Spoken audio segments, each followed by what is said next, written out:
میرا نام آمنہ عباسی ہے اور میں 52 جماعت سے ہوں. میرا سوال ہے کہ حضرت مسیح موعود علیہ السلام کو بچپن سے ہی کتابیں پڑھنے کا بہت شوق تھا، تو آپ نے کتابیں کس عمر سے لکھنی شروع کی تھیں؟ لکھنی شروع کی تھی کہ جی پڑھنی شروع کی تھی؟ لکھنی تو بڑی عمر میں جا کے شروع کی تھی. شروع میں تو آپ کو کتابیں پڑھنے کا بہت شوق تھا.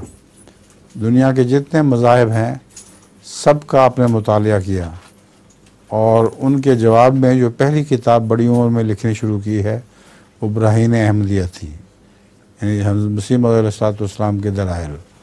اور اس کی وجہ سے شور پڑ گیا سارے، اور بہت سے آریوں کو اس کا جواب نہ بن پڑا تو انہوں نے گالیاں دینی شروع کی.